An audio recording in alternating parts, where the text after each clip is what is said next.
Boa noite, irmãos, graça e paz, amém? Vamos abrir nossas Bíblias, Salmo 79. Vamos meditar no Salmo 79 nesta noite. Vamos ler a palavra de Deus, Salmo 79. Só o Senhor que pode nos restaurar, irmãos. E o Senhor pode nos restaurar de todo o mal, de toda a tribulação, de todo ataque que venha sobre nossas vidas. Só o Senhor é quem pode fazer isso neste mundo, nesse tempo. Tem pessoas que colocam a vida e acreditam que as coisas, tudo pode permanecer do jeito que eles querem, né? E essa ideia dessa teologia da confissão positiva, você tem que declarar e tal, coloca a coisa num molde errado. O molde não é esse. O molde da palavra do Senhor é: o Senhor é quem pode nos restaurar. Amém? Vamos falar isso? O Senhor é quem pode nos restaurar. Ele é quem pode. Vamos ler o Salmo 79. Olha que salmo desafiador para nós nessa noite.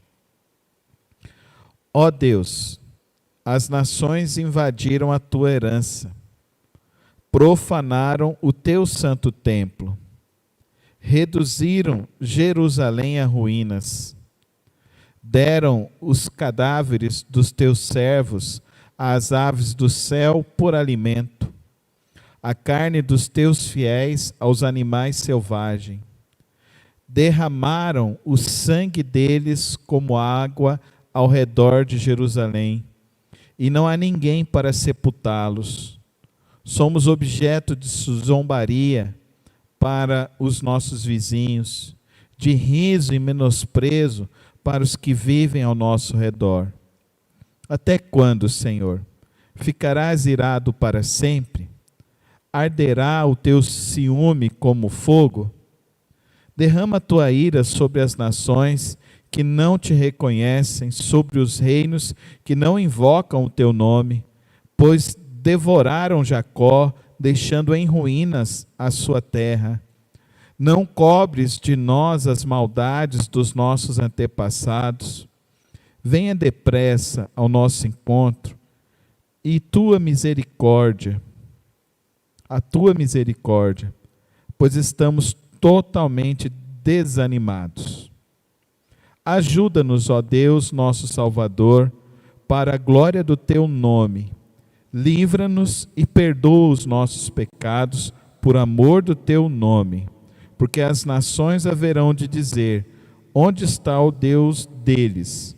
Diante dos nossos olhos, mostra às nações a tua vingança pelo sangue dos teus servos.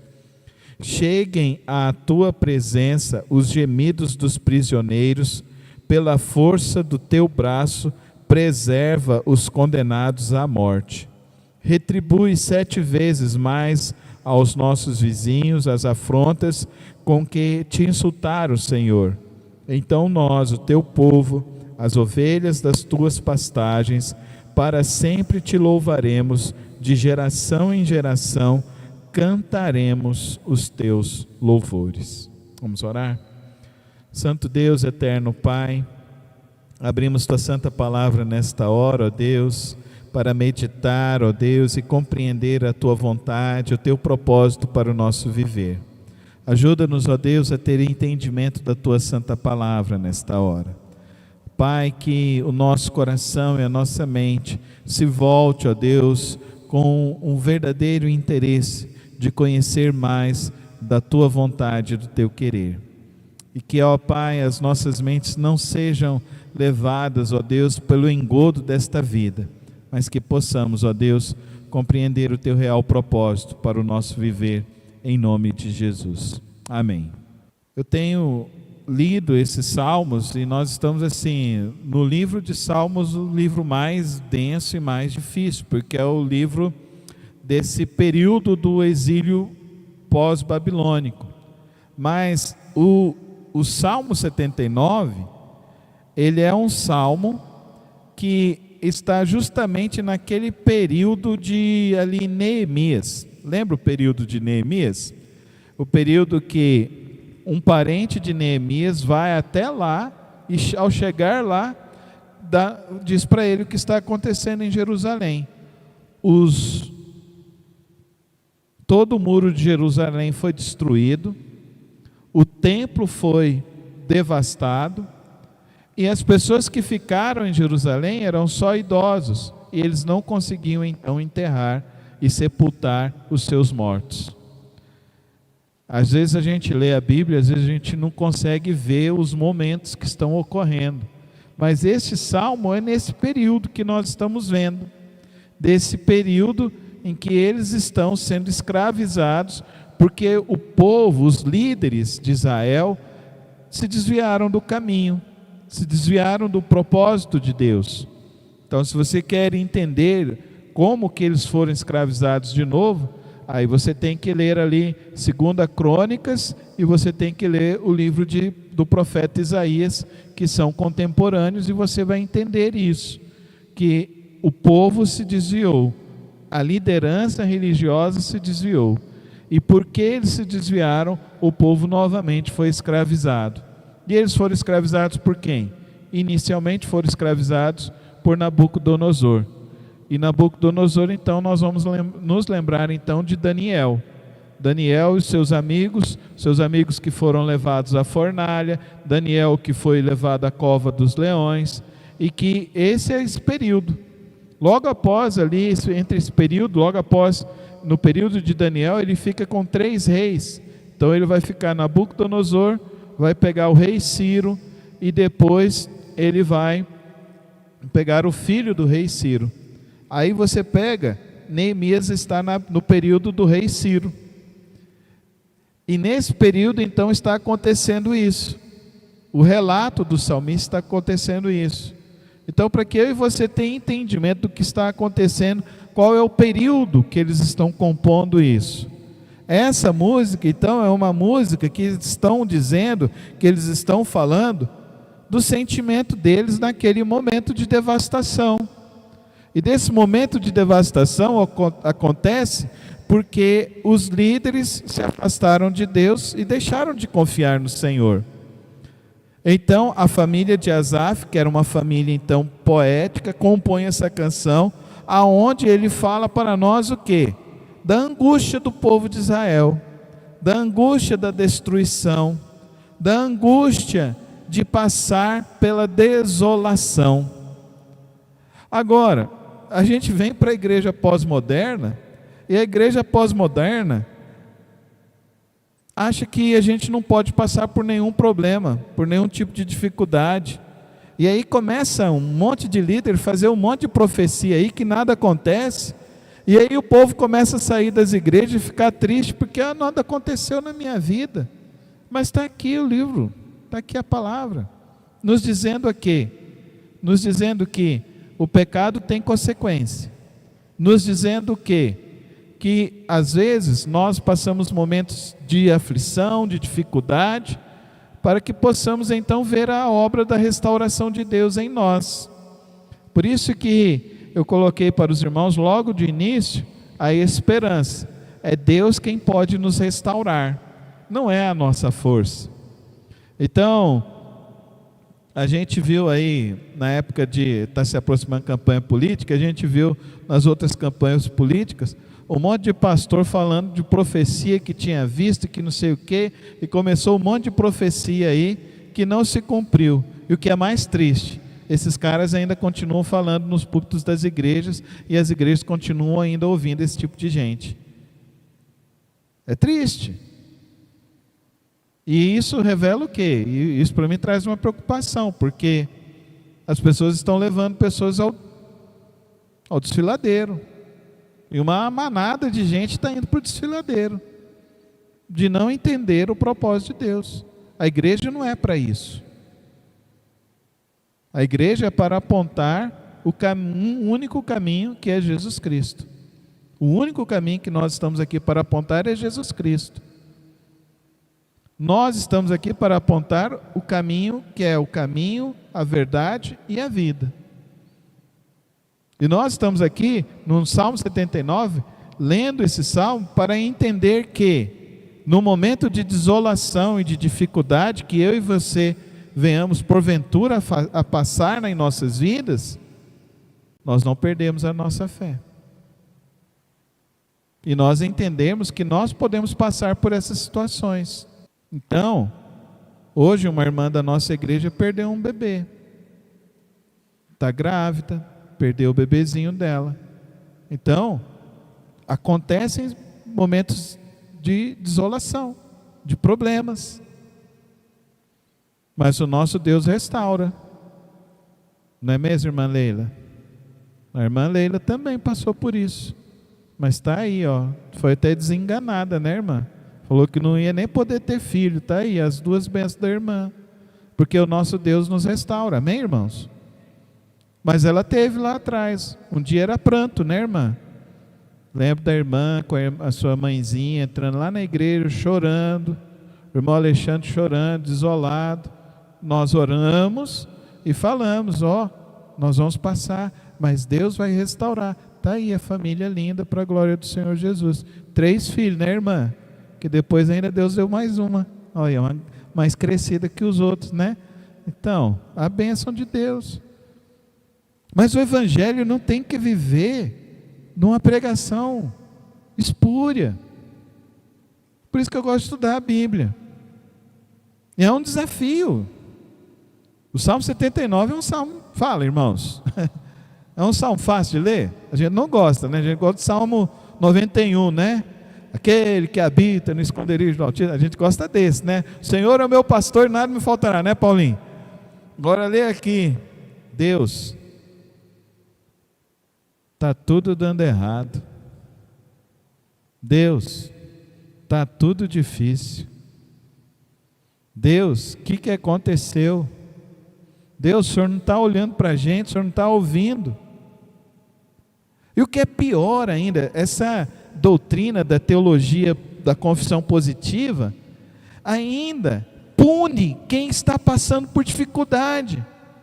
A igreja não está aqui para punir e condenar ninguém. A igreja serve para cuidar e ensinar o amor de Deus, a palavra de Deus. Lembram que Jesus disse, chorar com os que choram. Não é isso que falou? Não é isso que o apóstolo Paulo também disse? Está alguém entre vós aflito, doente? Chama os presbíteros para o quê? Para orar. Mas está alguém contente? Que cante louvores. Então hoje tem uma parte do corpo de Cristo, da nossa igreja, que está chorando. Mas tem uma outra parte também que está contente. Os meninos estão aí, não vê a hora de chegar dia 18 para começar o acampamento. Mas no meio do corpo, existe todas essas situações. E como que nós vamos nos orientar? Nós vamos orientar sempre pela palavra. Por isso que é um desafio enorme nós pregarmos a palavra de Deus. Este salmo então nos mostra 4 lições para enfrentar as lutas e as dificuldades da vida. Acho que a primeira questão que a gente tem que entender, não adianta criar subterfúgios para a realidade. A pior coisa que a gente faz é isso. Não está acontecendo o que está acontecendo. Não. A gente tem que aprender a enxergar a realidade como ela é. Jesus ele falou, no mundo a gente vai ter aflição, mas tenha bom ânimo. Então, olha o Salmo 79. Que salmo difícil, eu fico pensando para ele escrever esse salmo. Falar que deram os cadáveres dos teus servos às aves do céu por alimento. Aí o que é mais triste ainda, a igreja de hoje não quer enxergar que nós temos hoje crentes que estão na mesma condição do Salmo 79 e fica num triunfalismo por aí. A igreja não quer enxergar os nossos irmãos que estão presos nos campos de concentração da Coreia do Norte, do Afeganistão, da China. E a gente não quer enxergar isso. Até quando, Senhor? Teve uma irmãzinha coreana que ela conseguiu sair e ela contou a última vez que ela viu o papai, a mamãe dela e o irmãozinho. E ela não tem notícia disso. Hoje ela é refugiada na Inglaterra. E ela dá o testemunho dela em vários lugares. Que ela conseguiu sair. Mas que ela não tem notícia e não tem como obter notícias. Se os pais morreram ou não. Eu assisti um vídeo aí, um filme aí que teve, e mostrando, eu estou tentando lembrar o nome do filme aqui, famílias tentando fugir da Coreia do Norte. É um filme verídico. Famílias tentando fugir. Mães com crianças de colo, crianças se afogando, nadando no meio daquele rio, recebendo chuvarada de balas, simplesmente porque encontraram uma folha da Bíblia, nem a Bíblia, uma folha da Bíblia. Daí as pessoas falam: pastor, por que está escrito um salmo tão pesado assim na Bíblia? Porque, irmãos, a nossa realidade como corpo não pode ser só a realidade da minha vida, só do que eu estou vivendo.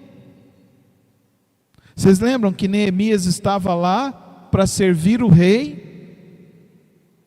Ele recebe a notícia e o texto diz que ele chorou copiosamente por saber de todo o desalento que estava em Jerusalém. Então, irmãos, servir a Deus nesse tempo que nós vivemos deve nos servir de um alerta, de uma compreensão maior do propósito de nossas vidas, do propósito da vida da igreja e do nosso compromisso.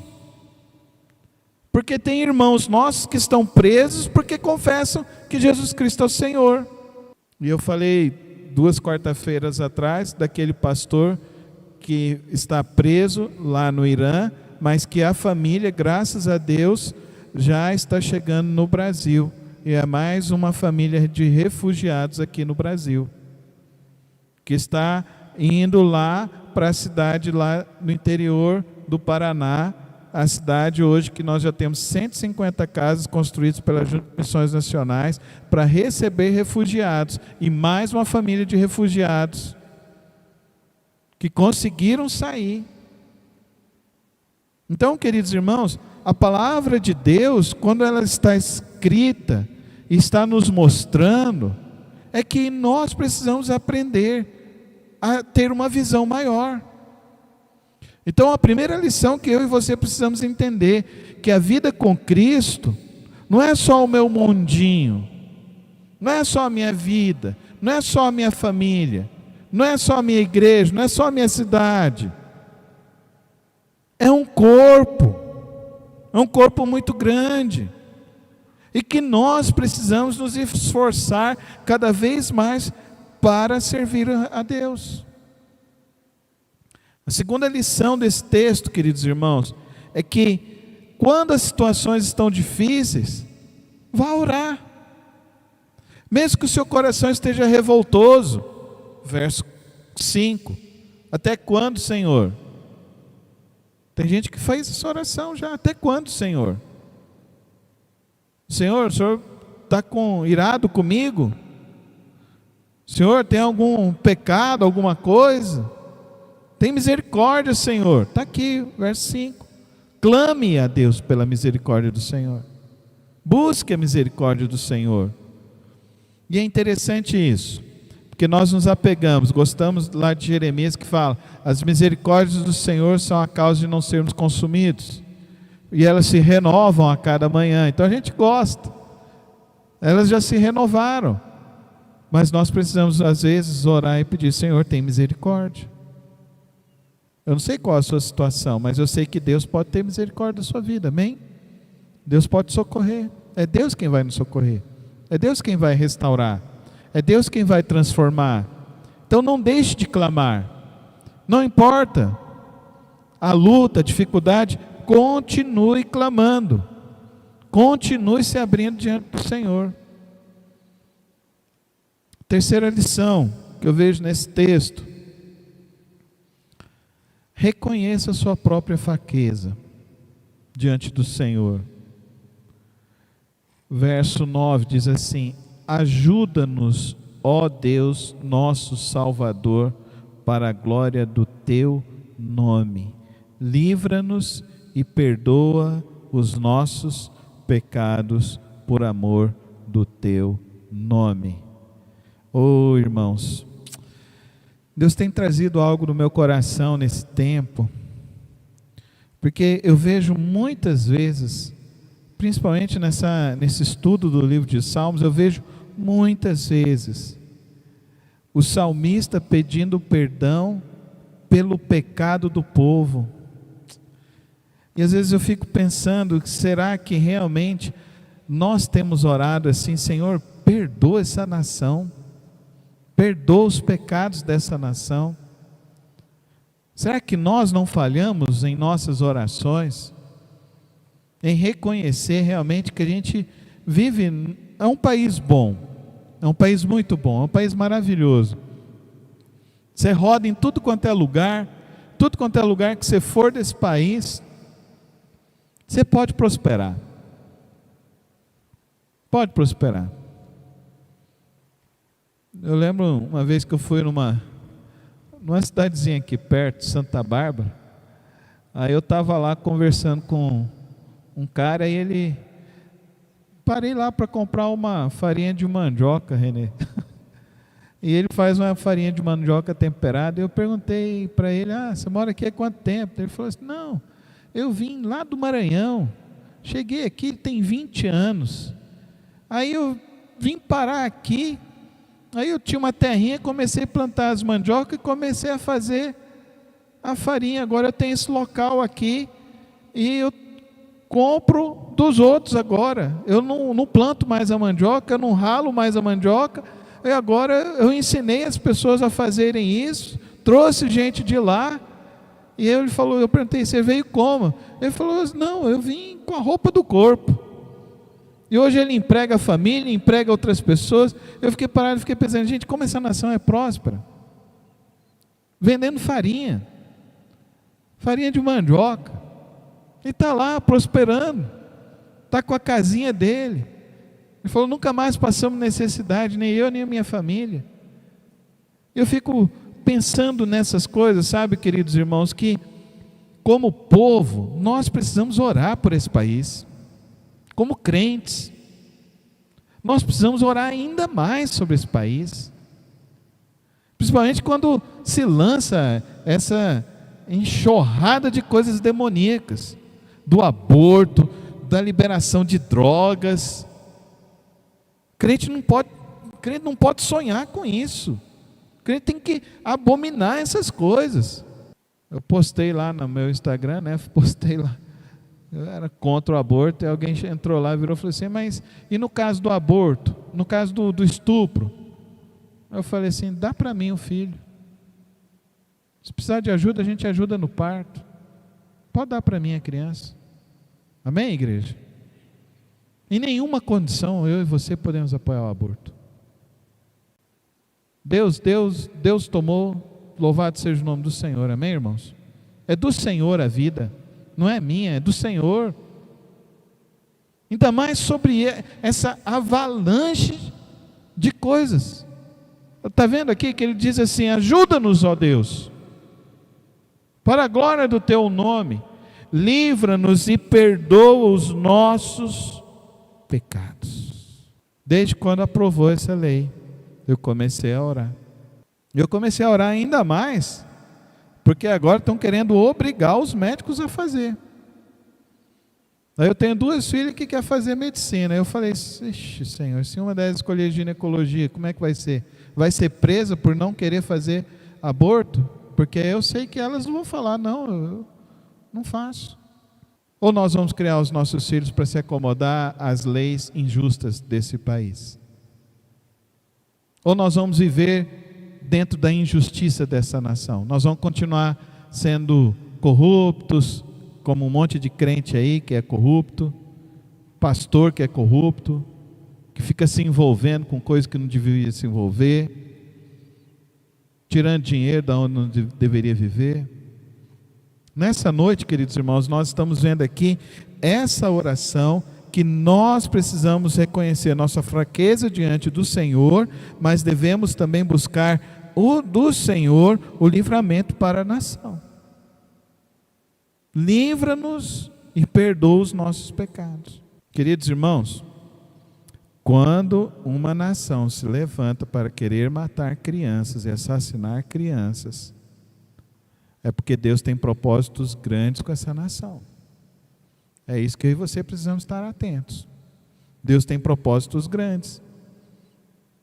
Não foi assim que aconteceu lá no Egito? Não, vão matar as crianças do povo de Israel. Por quê? Porque Deus tinha um propósito grande com Israel. Não foi assim com Herodes?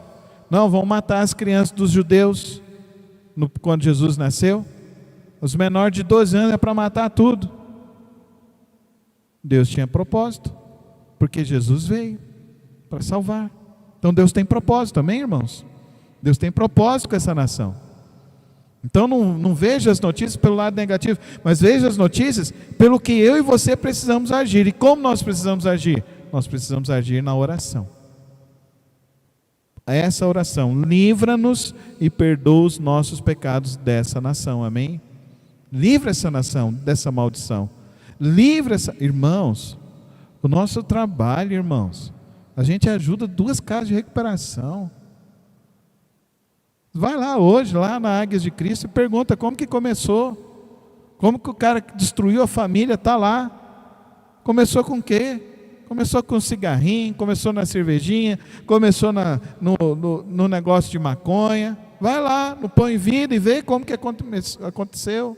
Vai lá na Águas de Meribá e vê as mulheres que estão lá internadas. Tem uma lá, irmãos, ela era enfermeira, formada, trabalhando dentro de hospital. Acabou com a vida dela por conta das drogas. Acabou com o casamento, acabou com a vida, acabou com os pais, por conta das drogas. Nós vamos abrir a igreja todo dia para esses meninos virem para cá. Começou hoje a EBF, né? Amanhã começa sexta-feira de fato a EBF, né, Oliver? Vai vir para cá sexta-feira ajudar nós. Vão vir, todo mundo vem ajudar, porque nós queremos dar o caminho. Não só orar, mas participar também. Então ele diz assim: ajuda-nos, ó Deus. Irmãos, vamos falar isso. Ajuda-nos, ó Deus. Fala comigo, igreja. Ajuda-nos, ó Deus, para a glória do teu nome. Livra-nos e perdoa os nossos pecados. O 4º ensino desse texto, queridos irmãos, no verso 13 diz assim: então nós, o teu povo, as ovelhas das tuas pastagens, para sempre te louvaremos, de geração em geração cantaremos os teus louvores. O que ele nos ensina, irmãos? O nosso compromisso não é circunstancial, amém? Nosso compromisso não é circunstancial. O nosso compromisso com Deus é por toda a nossa vida, amém? Compromisso com o Senhor. Eu não sei o que você atravessa na sua vida. Talvez você entrou aqui hoje, tantas lutas, tantas batalhas, tantas situações. Mas uma coisa eu sei: o Senhor, no nosso Deus, Ele tem poder para restaurar a tua vida, a tua alegria, a tua essência. Mas lembre-se hoje, que talvez o que você está achando seja uma luta muito grande, uma angústia muito grande. Saiba que talvez existam pessoas que estão passando lutas ainda muito maiores do que a sua. Então abra os teus olhos para enxergar as coisas que realmente estão acontecendo. E esse breve momento de circunstância difícil que você atravessa, a palavra de Deus continua nos alertando de enxergarmos a visão muito maior, de começarmos a buscar mais ao Deus em nossas lutas, em nossas fraquezas. A não nos sentirmos, não deixe que o inimigo venha trazer coisa, isso aí foi coisa de maldição, coisa de não sei de onde. Não deixe o inimigo. Situações difíceis, cada um de nós atravessa. Cada um de nós atravessa. Perdi meu pai com 11 anos de idade, mas isso serve de lição para que a gente crescesse e aprofundasse na vida. Então nós não devemos viver debaixo dessa linha de visão pessimista, negativista, mas ao contrário. A palavra hoje nos convida a pedir a Deus, ajuda-nos, Senhor. Ele pode nos ajudar. Ao entrarmos na presença dEle, rasgar a nossa alma, o nosso coração. Até quando, Senhor? Você pode rasgar a sua vida diante do Senhor. O Senhor, Ele te ouvirá e entenderá a sua luta, a sua dificuldade. E Ele vai te restaurar. E que nós possamos entender, queridos irmãos, que nós precisamos buscar a glória do Senhor. Ajuda-nos, ó Deus. E o nosso compromisso não é circunstancial, não é só quando os dias estão bons, é também quando os dias estão difíceis, amém? Amém, irmãos? Se eu fosse contar para os irmãos quantas vezes eu subi nesse púlpito com o coração tão desolado e devastado, diante de tantas e tantas circunstâncias que já atravessamos nessa vida, diante de tantas e tantas batalhas que a gente atravessou, mas quem estendeu a mão sempre foi o Senhor. Por isso, querido irmão, nessa noite eu digo para você, do fundo do meu coração, essa oração, ajuda-nos, Senhor. Ela é poderosa para te ajudar, te fortalecer e restaurar a sua vida. Amém? Vamos orar? Coloca a sua vida nas mãos do Senhor nessa hora. Pai querido, Pai celeste, Tua palavra, ó Deus, tão desafiadora, Senhor, nos conduziu hoje, ó Deus, a compreender, ó Deus, que o Senhor tem o poder para restaurar o nosso viver, Senhor. Por isso eu peço, ó Deus, que hoje o Senhor possa restaurar a vida de cada irmão, suprir a necessidade de cada coração. Rogo também, ó Pai querido, que o Senhor venha, ó Deus, em nome de Jesus, ó Deus, perdoar essa nação, os pecados dessa nação, todo o mal que tem se levantado, que caia por terra, ó Pai querido. Tenha misericórdia, Deus, venha guardar as crianças desse país, Senhor, venha guardar os jovens dessa nação, Senhor. Nós não queremos, ó Deus, ver, ó Deus, o aumento de abortos, não queremos ver também, ó Deus, o aumento de pessoas, ó Deus, presas nos vícios, ó Deus, nas sarjetas da vida, ó Pai. Mas Deus, perdoa, Senhor, tenha misericórdia desta nação. Nós continuaremos firmes, ó Deus, anunciando a Tua palavra, ó Deus, proclamando a Tua palavra, porque sabemos, ó Deus, que a Tua palavra é viva, é eficaz. A Tua palavra, ó Deus, é quem nos vem em socorro, ó Deus, a toda alma aflita e cansada. E hoje, ó Deus, que o Senhor traga a renovação, a fé em cada coração. Que o Senhor traga, ó Deus, da Tua paz excelente, do Teu poder, em nome de Cristo Jesus. Amém. Amém. Amém.